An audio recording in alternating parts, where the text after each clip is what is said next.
Jika kalian pernah berpikir memainkan seorang Deddy Kusnandar adalah sebuah blunder fatal yang dilakukan oleh Persib, maka simak saja video ini.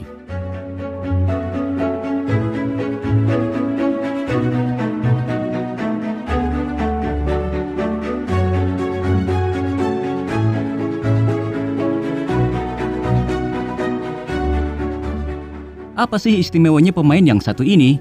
Heran, tidak keluar juga. Seperti itulah ombak yang selalu menghantam seorang Deddy Kusnandar di tubuh Maung Bandung akhir-akhir ini. Ada sebuah keheranan di dalam diri supporter, bagaimana bisa sosok pemain seperti Deddy ini masih selalu dapat tempat di skuad inti Persib Bandung. Deddy dinilai tak begitu punya power, tak begitu cepat, dan tak begitu kuat saat duel di lini tengah. Dan puncaknya terjadi saat Persib bertandang melawan Borneo FC. Saat itu lini tengah Persib benar-benar kalah telak. Begitu banyak serangan yang terjadi dari sektor tengah. Bahkan satu gol yang dilesatkan oleh Borneo FC juga disinyalir merupakan keteledoran Deddy dalam menutup Leo Guntara untuk melakukan syuting.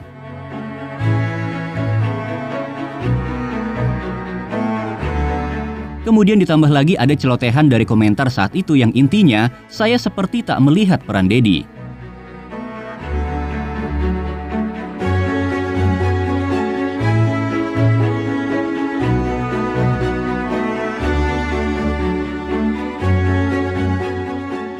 Maka sindiran, bulian, bahkan hujatan yang benar-benar masif terjadi untuk sosok seorang Deddy Kusnandar.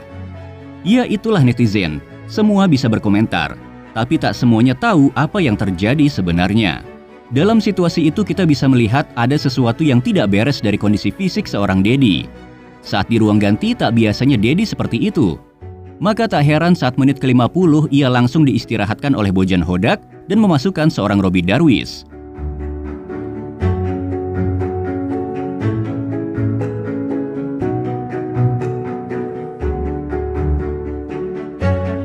Kembali ke kalimat yang tadi, semua orang bisa berkomentar, tapi tak semuanya tahu apa yang terjadi sebenarnya.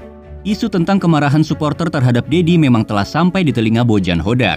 Hingga pada satu kesempatan, pelatih asal Kroasia itu menyampaikan pernyataan yang menurut kami sedikit tak biasa. Dalam bertahan, Deddy adalah perebut bola dan Deddy melakukan pekerjaan kotor. Semuanya menyukai Madinda karena dia bisa melakukan backheel atau menyukai pemain lainnya seperti Klok karena mencetak gol. Semuanya juga menyukai Ciro karena melakukan banyak hal.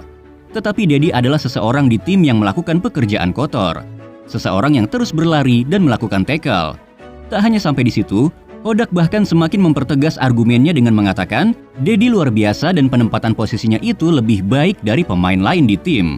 Tak banyak yang suka bermain pada posisi itu karena melakukan pekerjaan kotor. Setiap tim sejak dahulu kala tidak bisa memiliki 10 Maradona di dalam timnya karena tidak ada yang mau berlari. Jadi diperlukan pemain yang mau bertarung dan berlari. Maka Deddy adalah pemain yang melakukannya. Jadi bisa dilihat, dia tidak pernah berhenti bermain. Siapapun pelatih yang bertugas di sini, itu artinya dia bisa menjalankan perannya. Dia memang tidak atraktif, karena orang-orang datang untuk melihat skill dan trik di lapangan. Tapi dengan Deddy, dia menjalankan tugasnya dengan baik. Tutup seorang Bojan Hodak. Kemudian pada 10 Oktober 2023 menjadi sebuah pembuktian dari Deddy Kusnandar terhadap para pengkritik, yaitu laga Persib melawan PSS Sleman. Saat itu Deddy benar-benar menunjukkan permainan kotornya, permainan kotor yang sempat Hodak singgung sebelumnya. Ya, cara bermain yang tidak mengizinkan pemain lawan untuk lewat. Bola mungkin boleh berlalu, tapi tidak dengan orangnya.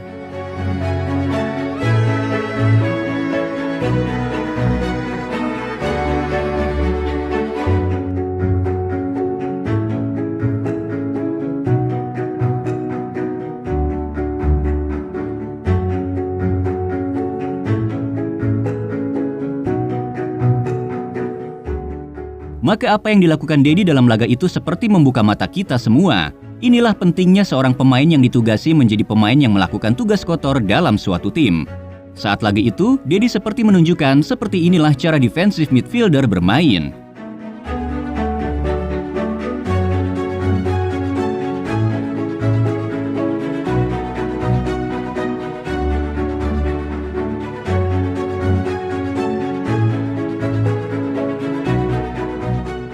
Tak hanya sampai di situ, Deddy bahkan membuat sebuah kipas yang berbuah gol bagi Persib Bandung.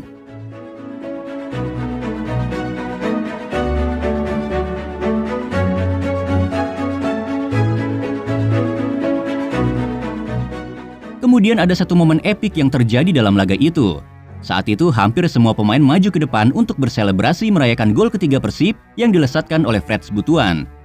Dan tahukah kalian, Dedi jadi satu-satunya pemain yang menuju ke arah lain. Ia dipinta menepi dan menerima instruksi lanjutan dari Bojan Hodak.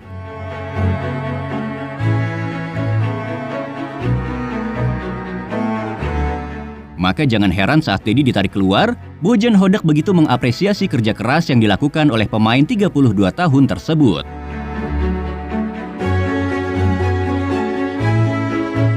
Tapi tunggu, Hodak memang terlihat begitu puas. Namun tidak dengan beberapa oknum supporter. Memang berisiko jadi pemain dengan gaya dan posisi seperti yang dilakukan Dedi saat ini.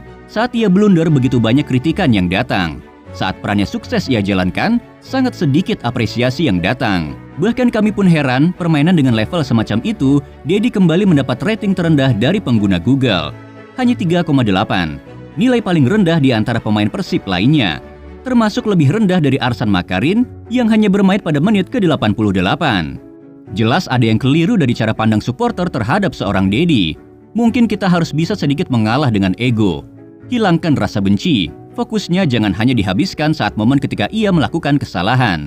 Nobody's perfect. Begitu juga dengan pemain sepak bola. Tak ada pemain dari tim manapun di belahan dunia yang selalu bermain baik tanpa pernah melakukan kesalahan. Jika memang ada 1 atau 2 gol terjadi akibat kelalaian dan blunder seorang Dedi, bisa saja jika tak ada Dedi mengawal lini tengah, Persib malah bisa kebobolan lebih banyak dari itu.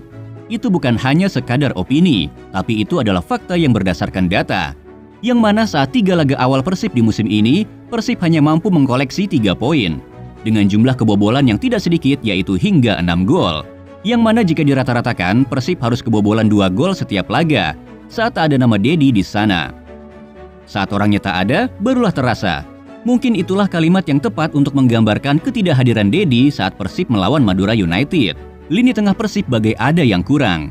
Suplai bola, serta cara bermain Dedi yang membuat lini tengah hidup, saat tak ada dirinya, Persib sedikit kewalahan dalam laga itu.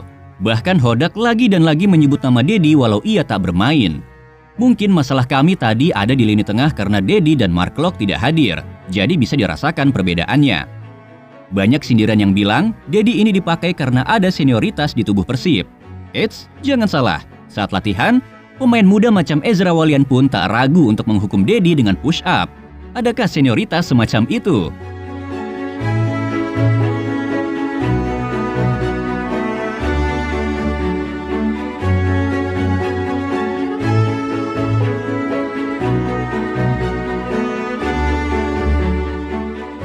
Dedi bukan sosok pemain pemarah yang emosinya meledak-ledak, macam Nick Kuipers maupun Alberto. Ia hanya sosok pemain yang melakukan pekerjaannya diam-diam.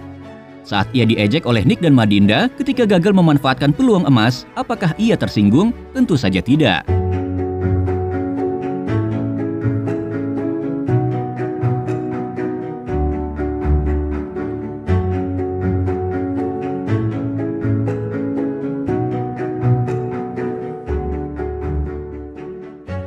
Pemain ini sudah jauh lebih dewasa dari pemain lainnya. Bagi yang telah lama mengikuti Persib, tentu akan menemukan perbedaan karakter dari seorang Dedi yang dulu dengan Dedi yang sekarang. Dulu kita sering melihat Dedi tertawa, namun sekarang tampaknya Dedi lebih sering membatasi diri terutama di sosial media miliknya. Kita bahkan sudah tak pernah lagi melihat Deddy Kusnandar membuka kolom komentar Instagram, seperti pemain-pemain lainnya. Jelas ada rasa ketidaknyamanan dari seorang Dedi dengan perlakuan oknum supporter saat ini. Sebagai penutup, kami ingin mengutip kalimat yang pernah diutarakan oleh seorang Deddy Kusnandar. Kita nggak pernah bisa kontrol pikiran, mulut, dan jari-jari orang lain. Tapi kita bisa kontrol diri kita sendiri. AA sedang terus berusaha melakukan itu. Doakan yang baik-baik. Selama AA dikasih kepercayaan, AA nggak bakal menghindar. Dan begitulah kisah dari seorang Deddy Kusnandar. Pemain yang paling sering dipinta untuk pergi, namun pemain itulah yang justru mampu menjadi bagian untuk membawa Persib terbang tinggi.